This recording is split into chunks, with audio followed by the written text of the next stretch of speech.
Dasara budget సమావేశాల్లో మంత్రి భట్టి విక్రమార్క రాష్ట్ర పద్దును ప్రవేశపెట్టనున్నారు. 2026-2027 ఆర్థిక సంవత్సరానికి ప్రవేశపెట్టనున్న కొత్త బడ్జెట్ సంక్షేమం, అభివృద్ది మధ్య సమతుల్యతను సాధించేలా రూపుదిద్దుకున్నట్లు తెలుస్తోంది. మొత్తం బడ్జెట్ ను సుమారు 3.30 లక్షల కోట్లతో సిద్దం చేసినట్లు తెలుస్తోంది. మధ్యాహ్నం 12 గంటలకు అసెంబ్లీలో బడ్జెట్ ను ప్రవేశపెట్టనున్నారు. ఈ సందర్భంగా అసెంబ్లీకి బయలుదేరే ముందు బడ్జెట్ ప్రతులకు పూజలు నిర్వహించారు. ప్రజాభవన్ లో నల్ల పోచమ్మ ఆలయంలో భట్టి విక్రమార్క ప్రత్యేక పూజలు నిర్వహించారు. అమ్మవారి ఆలయంలో పూజలు నిర్వహించిన అనంతరం ఉప ముఖ్యమంత్రి అసెంబ్లీకి బయలుదేరారు.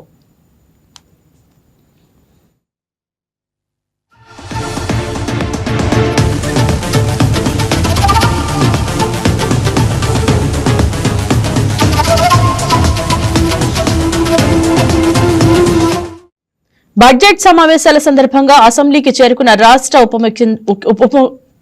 ఉప ముఖ్యమంత్రి భట్టి విక్రమార్క ఆర్థిక శాఖ principal secretary Sandeep Kumar Sultania, planning and finance secretary Gaurav Uppal, ఇతర ఉన్నతాధికారులు స్వాగతం పలికారు.